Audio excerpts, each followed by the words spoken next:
Sorry, I did it again with the mic. Crushing might. If you were in the first few seconds, it was complete radio silence. I apologize. Oh, God. Knuckle up!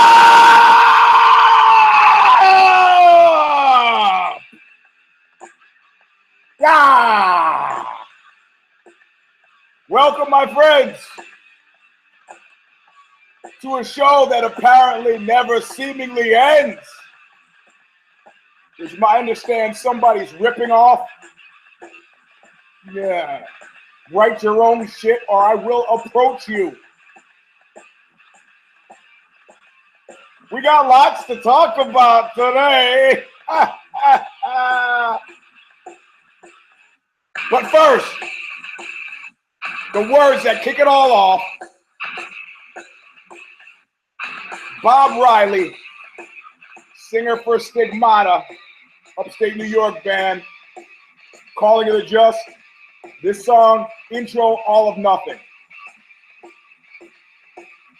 And then a treat. Wait for it.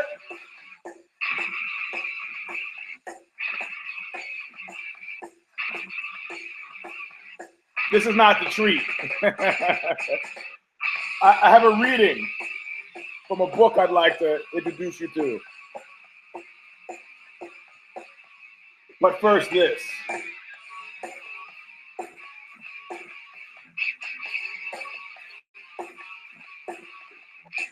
I'm on my way back from nowhere. I'm taking a real good look at you. I'm taking a real good look at your face. Being paid back in full, always nothing. All right, my friends. I'm guessing you watched the fights last night, and yes, I'm guessing that's my PR deltoid impression. Yes, I'm guessing you saw some of the fights last night. For the first time in Knuckle Up history, this is Knuckle Up 312. I am your host, Eugene S. Robinson. This is on UFC 199.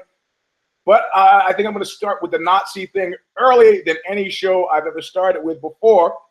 And I want to read to you from Eric Lichtblau, which means blue light, I'm guessing in German. But he's got a book called The Nazis Next Door. And I'm going to read to you about Nazi General Karl Wolff, who was his direct report was Heinrich Himmler. And sometime during the war,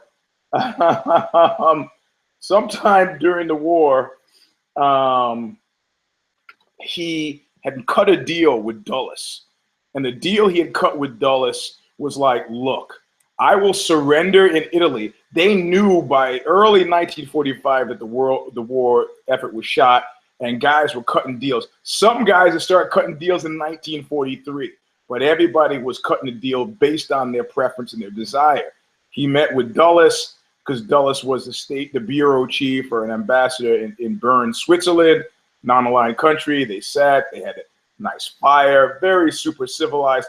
Dulles really liked them, sent a note to first FDR, who then subsequently died, and then Truman. This guy is one of us. He has the right breeding is the word that I think Dulles used in the communication. But so he got his name. Clearly, this guy should have been. Look, if you got pictures of you, like this,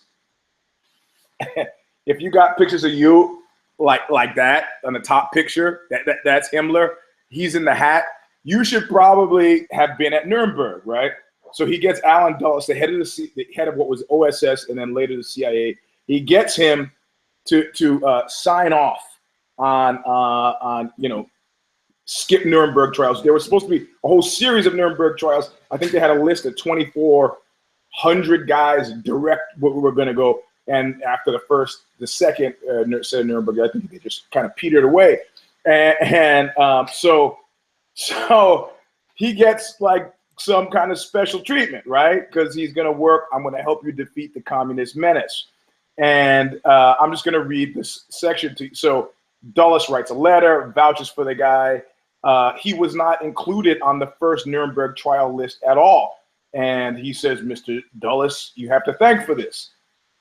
I'm just going to read.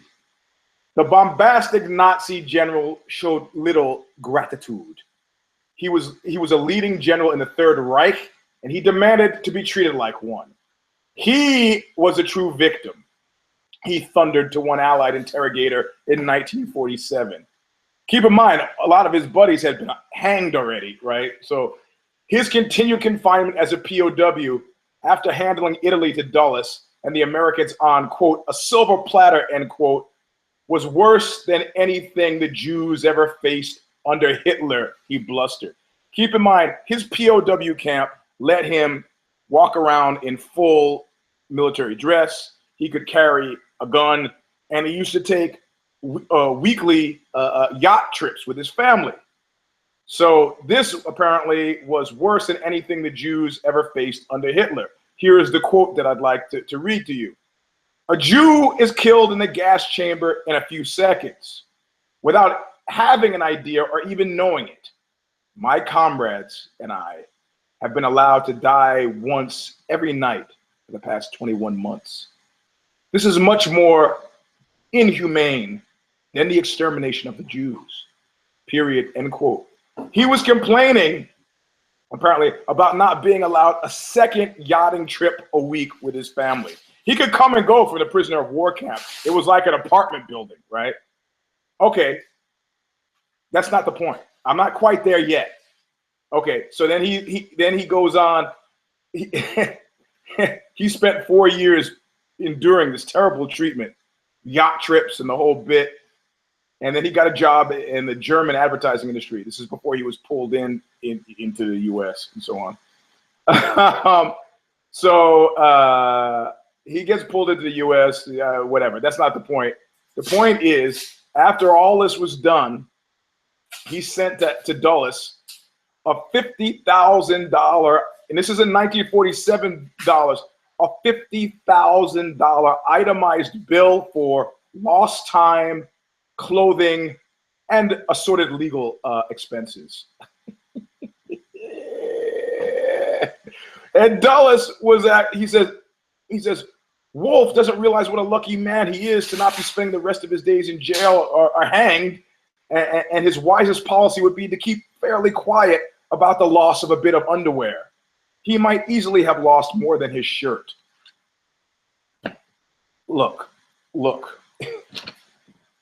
I hear a story like that, and I am convinced that all the rest of us have been going about things completely wrong. Completely wrong. Right? You might be having shit go through your mind right now, like, this guy has no shame. This guy has no. No. You do realize you've been doing it all wrong. Moments before I read that, and the moment after I read that, I realized I've been doing it all wrong. I needed to aggressively demand unearned rewards. I need to double down in everything. And we almost saw that at UFC 199. And as usual, when there's a fight of this kind of Brobdingnagian proportion, I'm going to go back in time. I'm not going to start with my little scribble tote sheet and go back from the first few fights. Let's just talk about let's talk about the one at the top of everybody's mind. And let's not even talk about the fight itself. Let's talk about the most recent event connected to it. And this allergy thing is screwing with my voice. The most recent event connected to it, which would be the press conference. And look, it would be very easy. And there's a temptation, and I feel this temptation myself. Hours ago, I said about Rockhold, you fucking got knocked the fuck out in the first round. You got battered from pillar to post. You got slammed. You got KTF. You got brutalized. You got mugged. It wasn't like this, it was an early stoppage. It was like you were saved from serious brain damage and harm by a man dressed in black. Who maybe or maybe not, you tried to wrestle a little bit. I couldn't really see. I had tons of people where I was watching the fight. So you have a situation where, you know, it doesn't sit well with you. Now, if you're Pepe, a Real Madrid soccer player, you do exactly what Bisping does. And you go over after the fight and say, hey, buddy, are you okay? Because it's all about the optics. Everybody looks and assumes he's saying, oh, you know, man, are you okay, bud? It's all talk, you know, because the most important person in my life over the last 5 minutes has been you, Mr. Rockhold. You have, and so Rockhold, in his brain-addled state, which Bisping calls him on in the press conference, their interpretation of what happened is completely different. Bisping said, depending on whether you believe, the word disingenuous comes to mind. Was he or was he not disingenuous? Feel free to tweet me or text me while I talk about it, because I'm undecided. Why? Because I would love it so much more if like Pepe from Real Madrid, he was disingenuous. Where he comes down and he kneels into Rockhold's face and goes, good fight, buddy. Are you okay? Do you know where you are? How's your head feel? Did I hurt you very badly out there? Like that time I won my Grappler's Quest belt and was showing it off. I was super happy. And Kung Lee, who was completely doing something unrelated, walked his way over, kind of paused for a bit when there was a perfect break in the conversation and says, just loud enough for me and the inner circle of people who were like marveling at the belt to hear. He goes, hey, they pay you for that? Got you, buddy. Got you. And I was like, funny guy. Your time will come. You know, you're going to rob a 47-year-old man out of a little joy, huh? You're going to, little joy, I got a shiny piece of metal. Yeah, people are hiring 47-year-old fighters. Yeah, okay, I got it. You see what I just did there? I tied in my high dudgeon at being the old guy to the glory that, see, it'll bring around. Do you see the genius? I have to kind of break through the fourth wall every now and then to let you guys know what I'm doing and how genius it is. Okay, so anyway, whether he's disingenuous or not, I don't know. But he leans down, and it's an optics issue. And what if I'm Luke Rockhold, I'm assuming maybe I could comfortably assume that the mics are not on, or maybe that the mics are on and they can hear and choose to have the feed go. And I reach up gently and I kind of pat him on the face and I go, I'm gonna fuck your mother the first chance I get. And then I smile. Your kid is ugly and retarded looking. And then I mean, in other words, I'm saying the most incendiary thing possible because we all know that fight is not over. The fight is not over. None of it. Middleweight, invigorated, not over, not done by any stretch. And it's like playing dozens when you were a kid in Brooklyn. If you were ever a kid in Brooklyn, the guy who first loses it, loses. Josh Koscheck gets punched by Paul Daly after the bell because of whatever he said, still undiscovered by me. And I got spies at AKA. I'm trying to find out what it was. I mean, this is maybe before he was still at AKA, trying to find out what it was he said that set him off. But you saw that look of deep satisfaction on Koscheck's face when he walked away. It was like, You know what Bisping earned? I've been an inconsistent fan of Bisping from the beginning. I used to have his picture when he was 19 as a screensaver. He was fighting not Latifi, but he was some big Israeli cat that he was beating the crap out of when he was 19. And we made such a great photo. So but then he beat Matt Hamill, cheated that match with Matt Hamill, which I thought was a robbery. And I didn't think he beat Anderson Silva. And then the punching the knee in the Puerto Rican cat in was George Rivera in the groin. So I've been inconsistent with him. His willingness to write. But I have enjoyed the Susan Lucci always a bridesmaid, never a bride. I have enjoyed that with him. But I like his penchant for smack talk, and like he said, I'm a fighter. You know, how many looks like this am I going to get? Of course, when they call me 17 days out, I got to take it. So what he said to Rockhold, okay, that's fine. Rockhold says, you're a fucking dick, whatever. Great. Then you get at the press conference, you know, it's like Jack Ruby. If you watch the movie Jack Ruby, he beats up some guy played by Danny Aiello, throws him out at the beginning of the movie, and he says to him as the guy lays on the ground, never blame your failures in life on me. And this is what Bisping realized, and I don't know, I mean, this is sort of an act of genius that Bisping could have done. He said, after he got the belt, he goes, I know I should be a gentleman here instead of an asshole, but I just can't. And then he goes, but I'm going to be a gentleman here. And he said the nice things. Is what but you know he didn't want it, and the fact that he subcut, that he undercut his narrative at that point was completely genius and delightful. It was really smart, in other words. It's like my joke, okay. Bear with me for this aside. This is the second time I've told a joke on Knuckle Up. This guy moves into a ground floor apartment with his parrot. The woman who runs the apartment is like, you know, well, I guess the parrot's okay as long as it doesn't make too much noise. And the guy goes, thank you. The parrot's caused me some problems. Yeah, but, you know, whatever. We got a place. So it's a hot summer day in the city. And he says, I'm going to go to work. I'll leave the window open so the parrot, you know, the parrot can breathe and stuff. So the woman is walking out and she's looking at the parrot, and the parrot's looking at her, and the parrot goes, you're a stupid bitch. She goes, what? The parrot goes, you're a stupid bitch. You're a stupid bitch. You're a stupid bitch. And she's like walking. She's outraged, you know. Comes home from work. The parrot's like, you're a stupid bitch. You're a stupid bitch. And then, you know, she says, look, I got to talk to this guy. This is not right. And so, you know, he says, hey, you know, your parrot's kind of a strange bird. He says, oh, yeah, he used to belong to a sailor. I've been trying to clear up his language. She goes, oh, okay.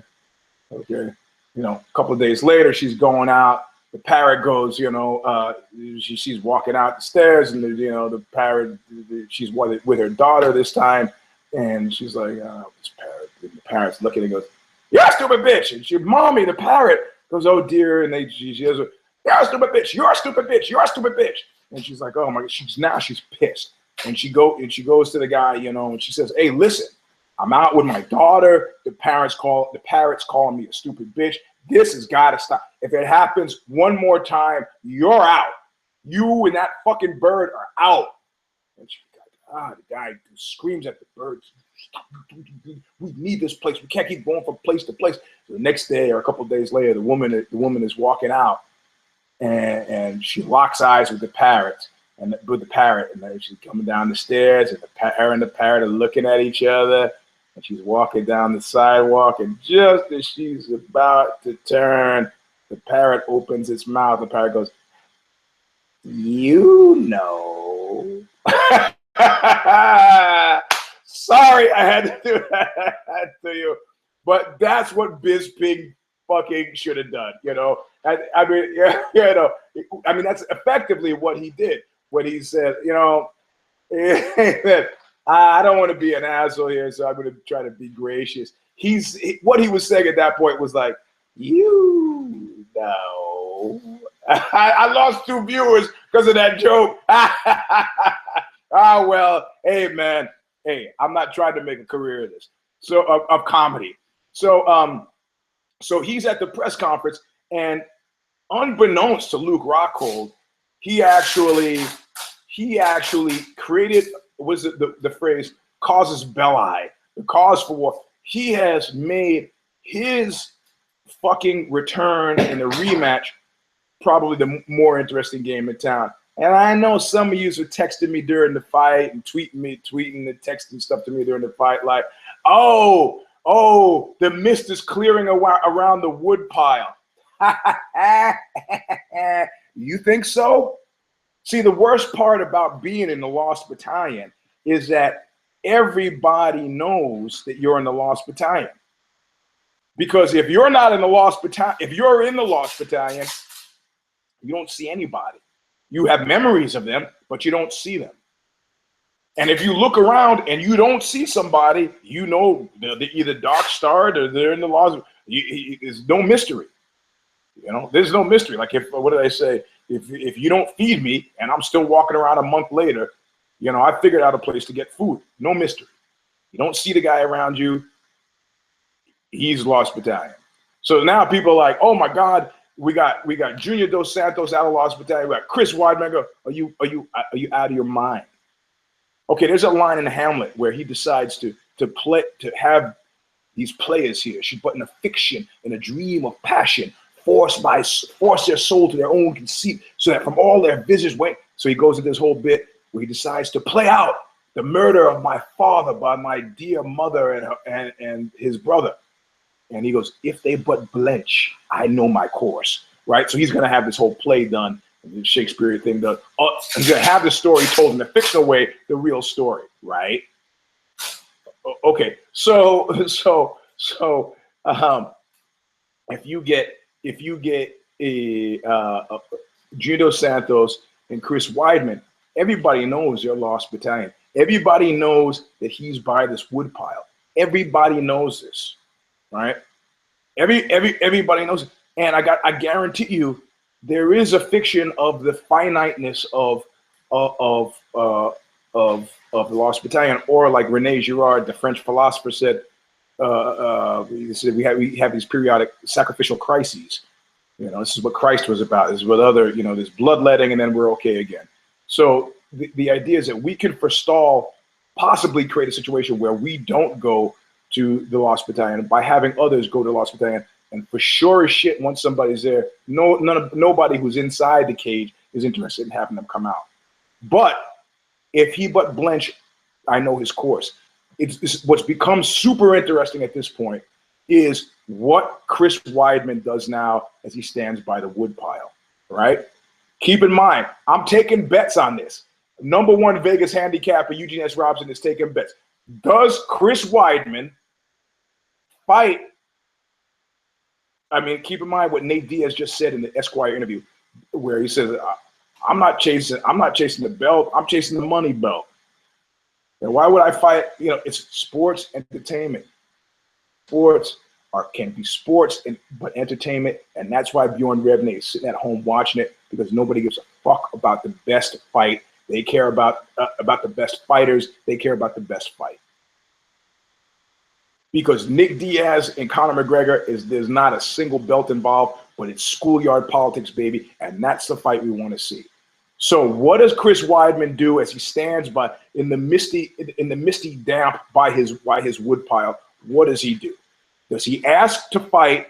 Does he demand? Does he stand up and demand a fight with Luke Rockhold in full obsession mode like Conor McGee and Nate Diaz? I don't give a shit what you do. Take back my featherweight belt. Do whatever you want. I don't give a shit about Jose Aldo. I don't care about Rafael dos Anjos. Let those guys sit and spin. And now, like dude who was fighting on the undercard, like how did that? Who was he? This fight on the undercard that was so painful to see. I don't know. I got a lot of stuff on my list.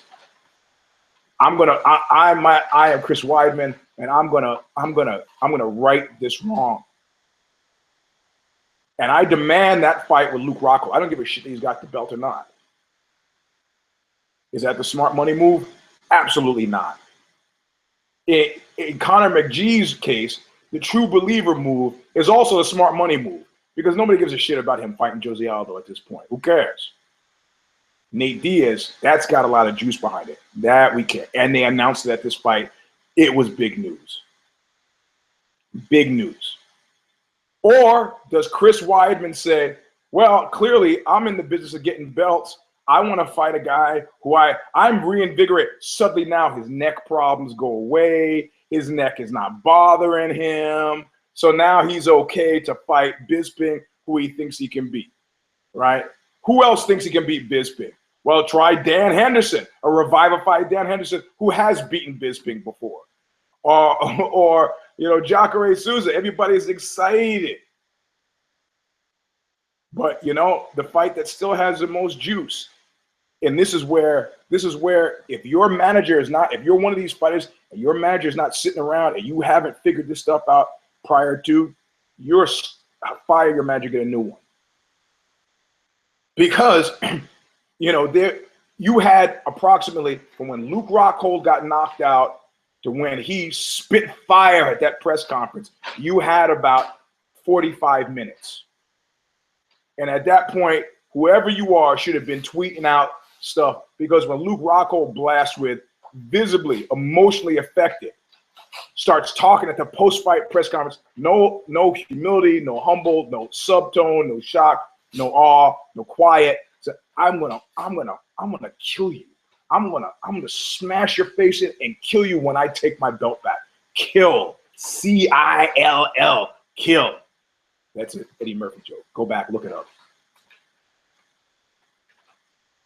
So what Chris Weidman does would be super telling. Of course, if he outs himself as being ready to fight Bisping right now, we start to think, hey, what about that neck thing?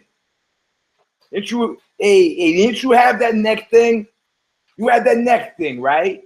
Yeah, I remember that neck thing, which you seem to have forgotten. So I mean, of course, at this point now, I would say Joe Silva's out there putting his finger in the air. He's putting his finger in there and trying to figure out how many people, how much juice do we gain by having an immediate rematch? It's beyond that, because you also have to factor in, and I know you're not thinking about this, and this ties in this, we call it foreshadowing in literary terms, because it ties into something we're going to talk about in a little bit. You got to think about the pain in the ass factor. At this point now, how many belts reside in San Jose at AKA? Or one. And if you don't think this juju, did you see Daniel Cormier's DC, friend of Knuckle Up DC? Did you see his face? Yeah, you know, he saw Buddy laid low, but it's man, it's like baseball players who wear the same underwear through the whole entire series. You don't want to do anything to affect the Rays. Yeah, it's the butterfly effect. Yeah, I mean, whatever. A butterfly, somebody jumps in China, you don't want anything to screw with it. Nothing to screw with it. And now the vibe is queered. You know, AKA could have been prepared for a march to victory. You know, they got this UFC 200 coming up, John Jones, and you know, you don't need that. You know, when I compete at the jiu-jitsu competitions, you know what I don't do? I don't touch people who I think bear me ill will. You see a lot of the whole jiu-jitsu community shows up at the Tower in Long Beach. If it's a guy who I know, but we're friendly, but he hasn't been overly friendly, I'll wave, but I won't touch him. And I don't like to read or view injuries. People, view injuries, because I think they're contagious. Like I think, who is that character who believed you could get sick through the phone? Some book I read, you get sick through the phone. It was a comedy book. It was very funny. So Luke is like from Raging Bull. You yourself don't even know what you yourself just said. Luke, not driven by emotion and the purity of a moment, said, I probably did better to talk himself into a rematch. And I know there's been a lot of pushback about rematches, but you know what? You know who had 45 minutes to tweet something and tweeted nothing? Everybody else in that top 5. I don't know for a fact. I haven't gone to their Twitter feeds, but I know if they had, I'd have heard about it. And if you think that Luke Rockhold really wants to fight anybody else, if you think that now he's got to looks at his little card and for the Phantom Toll booth is like 8, fuck that. Nah. Okay, Bisping can call his shot at this point.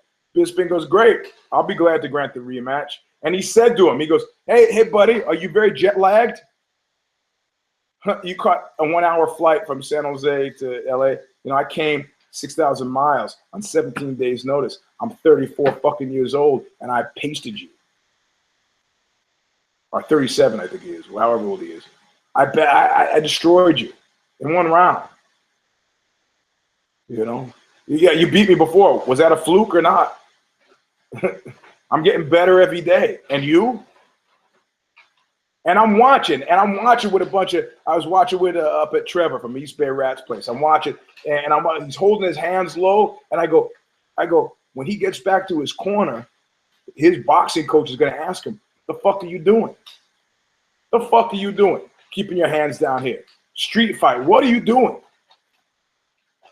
Okay, MMA gloves are not good, but what are you doing? I mean, not good like, you know, big boxing gloves where you can buffet your, what are you doing? You know, what are you doing? Your hands down here. Oh, you're baiting him, huh? You're baiting him with what? Your belt?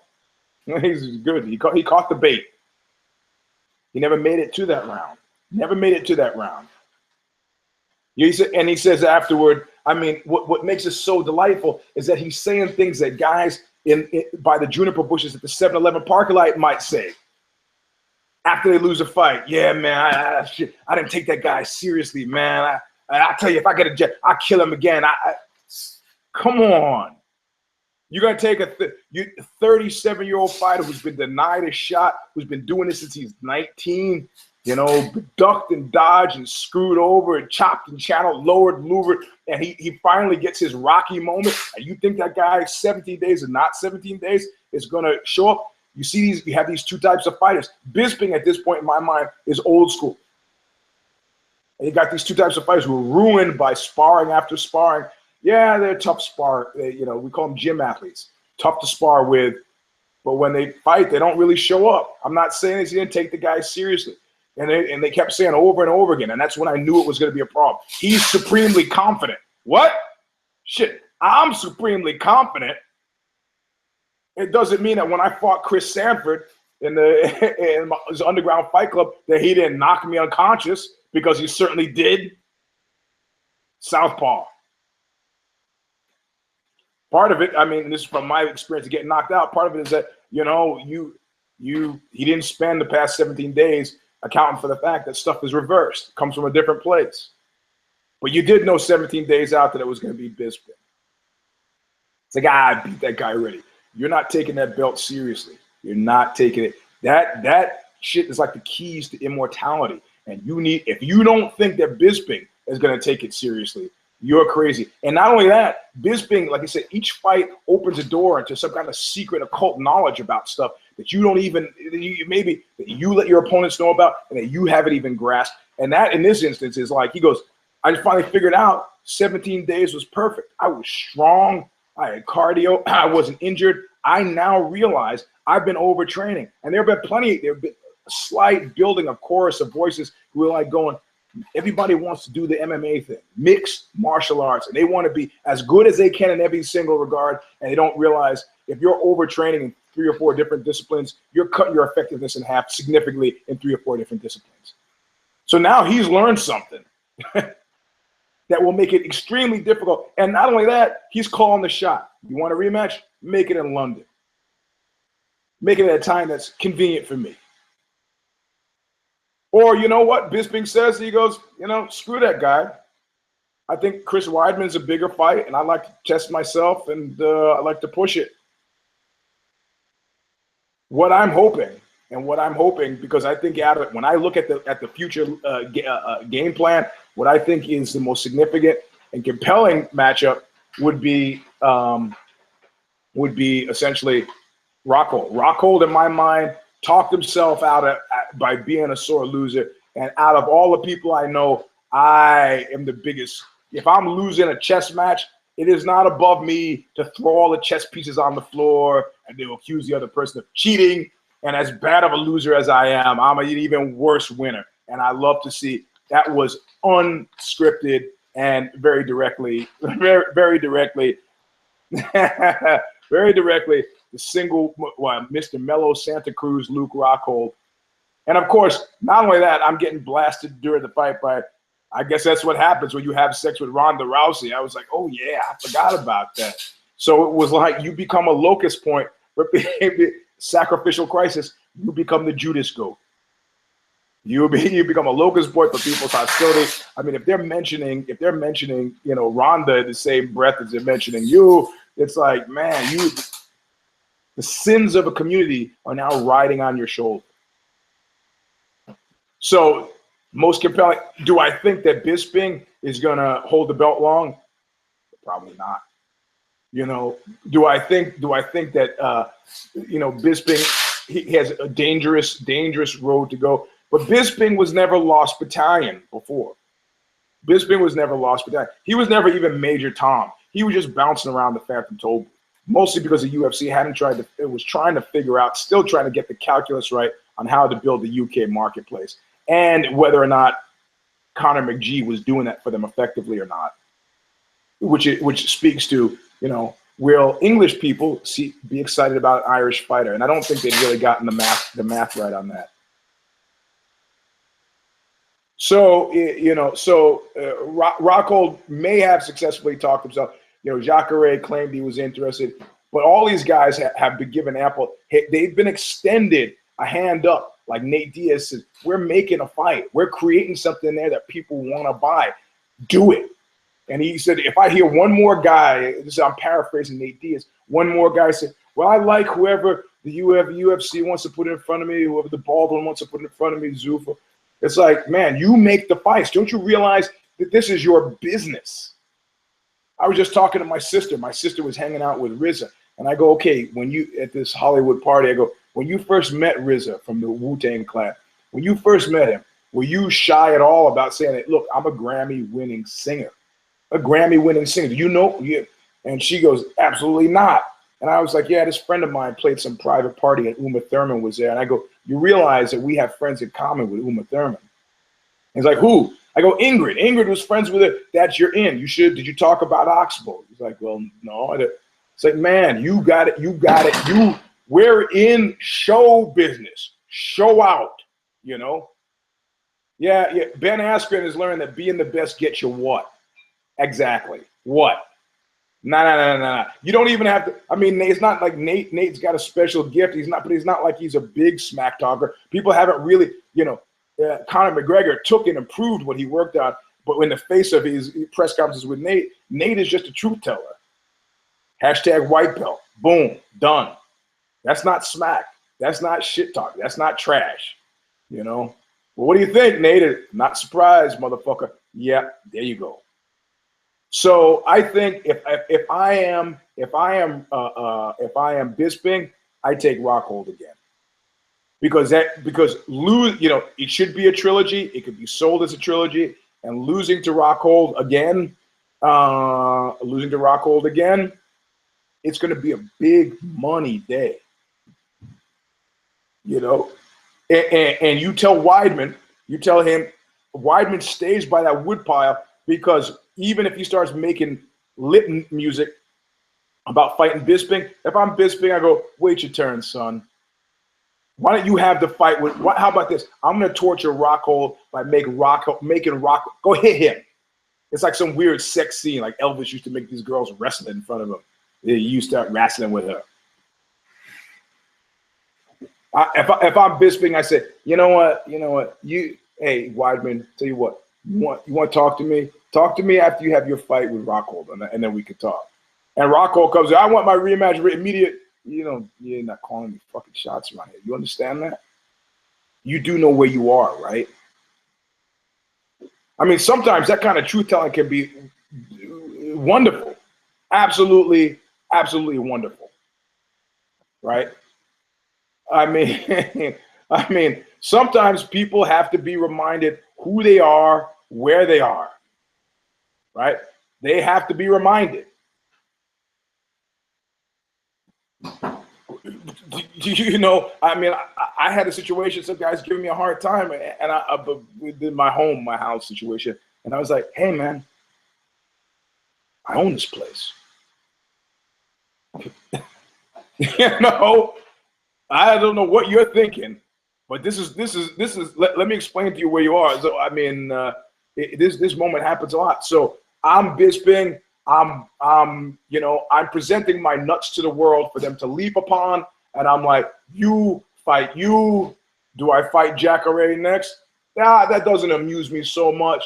Put him on ice. Let him tender his injuries. Maybe I'll have Luke fight Weidman. Whoever wins that fights Jacare, and then I'll be ready.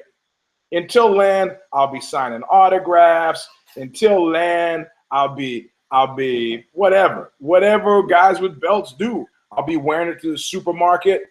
I'll be calling people names and whatever. So that was a great fight. Yeah, it ruined my pick, but I had a great night of picks. I could just go through the list. 1, 2, 3, 4, 5, 6, 7 on, and 1, 2, 3. And when I'm wrong, the way I was wrong, I'm okay. Odds makers in Vegas, I don't go by the odds, but I didn't make a choice that seemed crazy to anybody else. And you know that. You know, if you would pick Bisping, you're a Britophile, you know, but whatever. Anglophile, sorry. So I don't feel bad. In fact, if you're on my Twitter feed last night, you heard me say whatever I said about old dudes. I was super happy to see Bisping, despite the fact that I hate him. I hate him and I love him. I still feel, you know, Matt Hamill's into threesomes. How could you not love a deaf guy into threesomes? Okay, Cruz, Dominic Cruz. You know, this is a simple fight. I picked Dominic Cruz after he knocked Uriah Faber down the first time, and certainly the second time for emphasis. He effectively shut him. Faber was too scared to do anything. He was, at that point, Faber had gone through, again, a fight calculus. Unanimous decision? Split decision? Choked out, knocked out. Actually, no, the order is, yeah, in terms of degree of desirability. How do I say it? The least desirable. The least desirable thing is a unanimous decision. Above that is a split decision. Okay, above that is a submission, because you have to work for it, and it means skill-wise, you were outskilled. And the best thing, yes, it's humiliating, but the best thing sometimes is a knockout, because you can always make the claim later, the guy got lucky. I dropped my head. So fundamentally, you know, after a certain point, we goes, well, okay, I don't feel comfortable having him. It's not in my wheelhouse to let him knock me out. And that's not what Cruz does anyway. Knock me out or choke me out. But between unanimous and split, man, I think I'd be better off. I love a split. But at that point, that's what he was fighting for. 5 rounds, knocked down twice. I'm fighting for the split, man. I got to try to, you know, have the guy unanimous. It's embarrassing. But you know what? Everybody loves Uriah. It was like, it was a good fight. You know, I mean, of course, I see dude shaking his hand. I want to see the medical reports after UFC 199 for Dominic Cruz. He came in limping. He kind of made a joke about the limping thing. It was still a good fight. I was lukewarm on him before the injury, but when he came back mean, and I like that. Because it's not mean. It's like, I'm telling you the truth. And the truth can be a horrible, horrible weapon. You know, I had this girlfriend once who was goading me. She was Italian. She was like, you don't argue. To her, it was like a fucking Scorsese movie, you know, that somehow is a mark of love, interest, involvement, that, you know, they would have these passionate arguments. And I don't come from that model. I don't. And so she's like, oh, it became a referendum on my masculinity that you won't argue with me. And I said, oh, okay. So you want to argue. Well, I'm not going to argue with you. But if I was, I would probably say something. And then for about 45 seconds, I said the most unpleasant, miserable, mean shit ever. And it was all fucking true. And that's what made it worse. You know, mean is somewhere you say, that's an ugly dress. Well, that dress may or may not be ugly. But to say something like, whatever thought process that was going on in your mind that made you choose that dress is emblematic of every one of your failures in life. That shit hurts. That hurts. And that's who Dominic Cruz has become. That guy. Man, oh man. So I love Uriah Faber. He's almost a known associate of Knuckle Up. Not a friend, hasn't been on the show yet. But you know what, man? Hey, he was an old dude. He was an old dude in this instance that didn't. But there were enough significant old dude moments. So this was the victory of the old dude. Max Holloway, not an old dude either. But if you don't think that Max Holloway, when Lamas was trying to kind of affect some sort of Jedi mind trickery in the judge's eyes by okay, when Max Holloway clearly knowing that he had won everything at this point now, why put this shit on the line? I'm going to coast the last 30 seconds. So in an act of, you know, stagecraft jiu-jitsu, you know, Lamas goes like this. Hey, come on. Like, oh, you're not fighting. You're just going to coast. And Holloway, man, he has Hawaiian pride. He goes, all right, right here. Stand right here. And he took a chance. And the chance that he took, it was a pretty clever chance that he took, was even I'm taking the chance that even if dude knocks me out, if he knocks me down, he can't hit me hard enough to knock me out so that I can't defend myself effectively to get to the 30 seconds to the end of this round. And if I'm Holloway's corner, I'm a little pissed off. But sometimes it's about taking those chances, you know. And speaking of which, Lombard and Henderson, oh my God, 45-year-old Dan Henderson with a young wife and coming into the thing, and you know what? And I was like, this is old. Look, I get guys who talk, guys who talk to me, and guys who've actually beaten me in Brazilian Jiu-Jitsu matches, and they've confused things, and they're like jokingly say, "I'll kick your ass," and I was like, "What?" You choked me on the mat. That's not a transitive quality, man. Have you ever seen a good street fighter fight? I don't know if you've ever seen. I'm not talking about the bare knuckle guy. I watched something on YouTube with a bare knuckle guy fighting a professional boxer. You can see the boxer's nervous at first, like, oh, it's a big guy with tattoos. I take it easy. And the first 10 seconds, the boxer figures out this guy doesn't know shit. Doesn't know shit. He's not even going to get lucky finding the cheese. He's getting fucked up. He doesn't know anything. And bing, puts it, just starts beating him up up around the head. It's a good street fighter. This good street fighter sees the street in a way that you don't see the street. The wire garbage can with the Heineken bottles in it, he saw it. The hubcap, the under the car tire, he saw it. He sees escape routes. A guy who's been fighting on the street since he was a kid, of which I know very few. Jack Ponomarev, a guy I went to high school with, super redheaded Russian. Parents moved to the Lower East Side when he was 6 years old. He fought with Puerto Ricans every day. Same with Harley Flanagan, every day.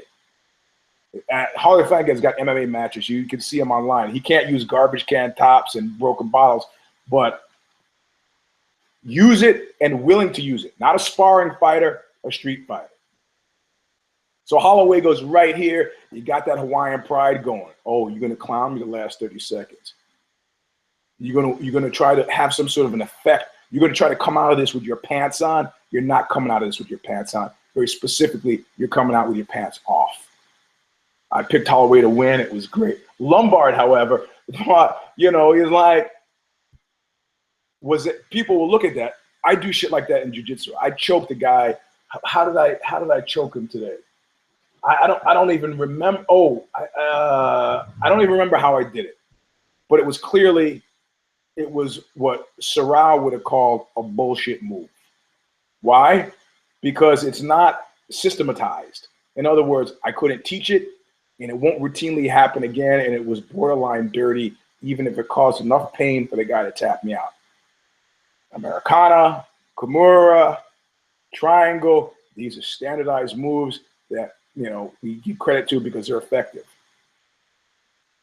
So Lombard is not fucking around. He was fighting a game fight, and he's got kind of flailing, and he's effectively, right, if my memory serves correctly, missed that big right hand, and just not even thinking out of the box, and old style MMA, and Hendo brings that elbow back, boom, glancing, hit kind of in this quadrant, out, dude. And then Johnny Utah was right on top with the Bisping elbows. Remember when he jumped up in the air? It's like, well, whatever the ref can stop, unless he gets between me and his body, gravity is delivering what I need delivered. Elbows. Well, in Bisping's case, it was a punch. I'm okay with that. I mean, because Lombard is nowhere anyway. It's like when the guy from Motley Crue killed the guy from Hanoi Rocks, and they were asking about it, and he was like, well, his band wasn't really going anywhere anyway. Yeah, okay, yeah, okay, I got it. Whatever, man.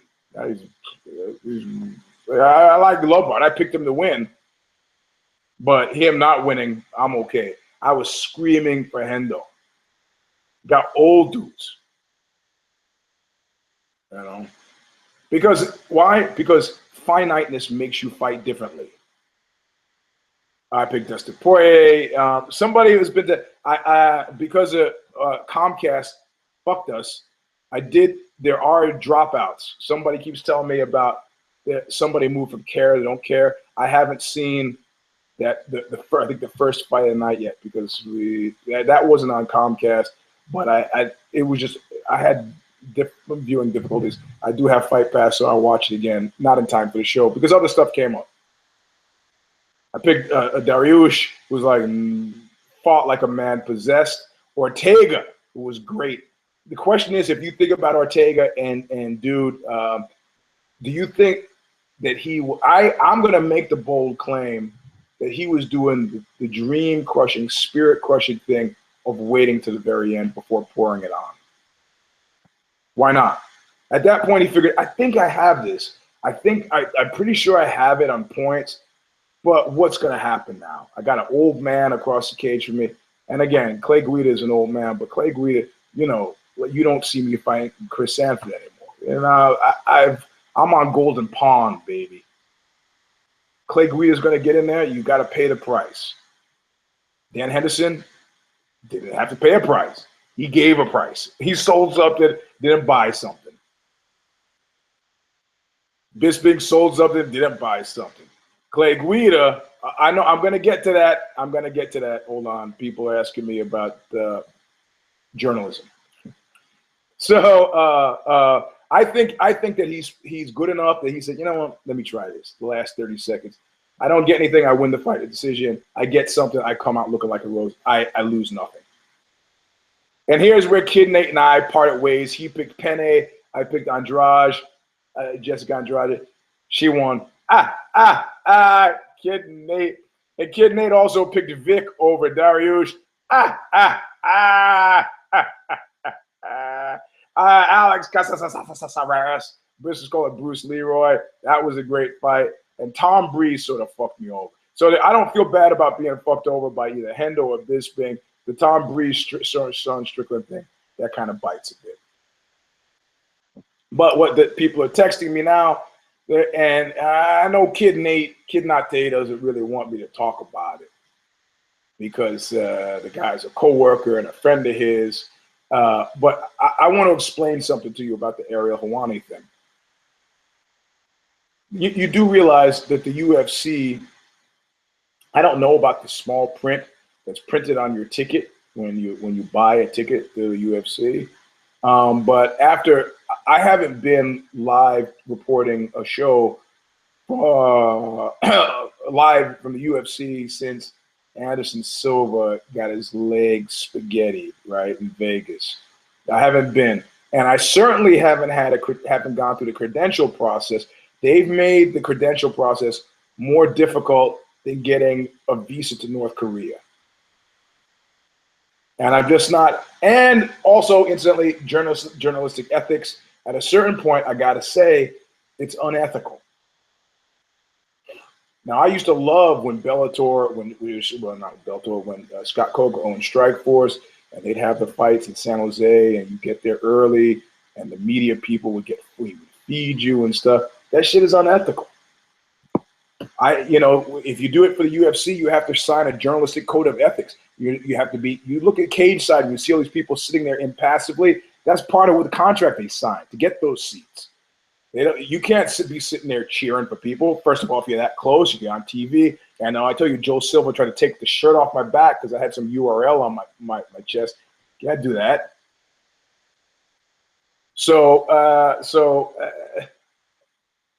I haven't, I'm not motivated by ethics necessarily, but I am motivated by I just don't have the hassle.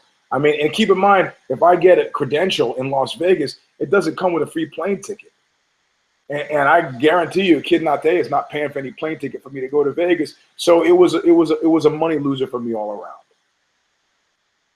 So when they say that Ariel Helwani has been escorted out, again, I don't know what the print does on your tickets that you purchase, but I do know if you've got a media credential, they can rescind that at any time. They can do that to anybody. you know? So when you hear lifetime ban, what you hear is, I am no longer taking you seriously as a journalist. You will not get a media credential, just like Loretta Hunt, and now apparently Ariel Helwani, you're out. You're done. But you can't ban somebody from the arena. Now, if Ariel Helwani wants to pick up his own plane ticket, excuse me, if he wants to pick up his own plane ticket, if he wants to buy a seat, they cannot stop this. And realistically, your media organ should be something. The New York Times is not getting stuff on the cuff from people because their perception is it biases your coverage. And this has been the problem with Ariel Helwani anyway, where people have said that he was a company guy, that his coverage was biased. Clearly, Ariel Helwani didn't believe that. And now it's discovered that Russia weighs more than Ariel Helwani. If I were him, I would buy tickets. And if I were the parent organization, I would underwrite his tickets. Does he get into the post-fight press conference? No. Does he have Wi-Fi in the hotel? Yes. Could he watch it on his phone? Yes. Could he ask a question from the phone in the lobby? No. Neither can I at this point.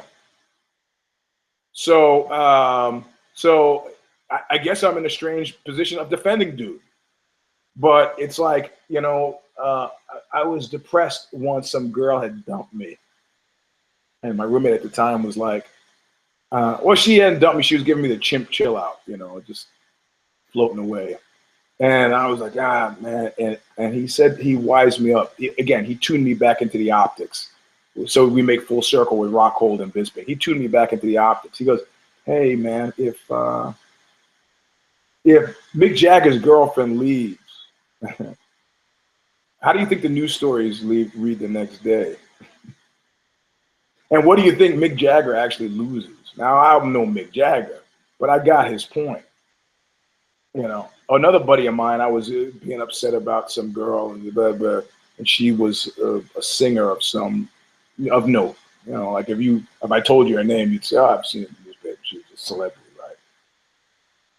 And my buddy said, he said her name. He goes, who is that again? And I realized, yeah, right.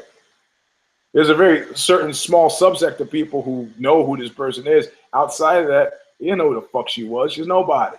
Nobody. So, as a point of pride, the people I know who've been banned, Eddie Goldman in New York, Loretta Hunt used to be a full contact fighter, and now Ariel Helwani, you can still go to the fights. You're just paying for it. And if you had worked at the New York Times, you'd have been paid for it anyway. The question is, do you want to be a member of a club that won't have you as a member? The old Groucho Marx thing. Now, I get the same look from the Baldwin every time I go to Vegas, where he's like, gets this look, and he's like, he knows me from somewhere, but he doesn't know where he knows me from. That's perfect. That's perfect, right? But Loretta Hunt and Helwani and maybe Eddie Goldman, not so much at this point. He's become kind of a crazy New York crank. But those two, they would be recognized. But man, hey, one monkey doesn't stop a show, even a bald one. Buy your ticket, show up. I'm going to be some salt in the sand in the ointment. Is that a defense? I don't know. I'm just giving you a framework to understand what the hell happened. So I'm going to say that this was a super successful night of fights. What I said, a portion of what happens on Knuckle Up is that we are taking the temperature, taking an emotional, it's an emotional thermometer. How do we feel about this thing that we love called MMA? Post facto. And I'm feeling great. I'm looking at invigorated middleweights. Oh, how could I not mention Brock Lesnar? Complete and total bullshit. Sorry. Cheap seat stuff. The CM Punk thing wasn't paying out at all. Let's talk about Brock. WWE said he's cleared to fight one fight. One fight? What are you talking about? One fight? This is a shit. One fight. One fight? Leave it one fight. One fight. And what? Who's he going to fight for that one fight? Why? Hey, I got an idea. Why don't you have him fight CM Punk for that one fight? Is he going to fight Alistair Overeem? No. Ideally, somebody out of the money, somebody in the 10 to 20 range who's got some sort of marquee value should fight him. Somebody who won't be diminished by losing, and somebody who it might be a slight stretch to win. But I don't know who that would be. But you got lots of guys in heavyweight who fill that bill. Is it going to be a top 5 guy in heavyweight? Only if he stays. If I'm a Cain Velasquez, I'm like, what do I need that bum for a payday? I beat him and he leaves. He beats me, and I got to live with that for the rest of my life because he leaves. I mean, come on. But it was clever how they marketed it. I liked it. It was sweet. But this fight, this is a fight for 12-year-olds. You're 12 years old, you're excited. Anybody else?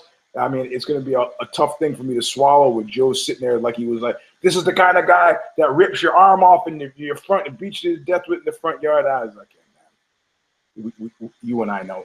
That was before he gotten beaten by Velasquez or Overeem, or, we saw him kind of, diverticulitis. Yeah, okay.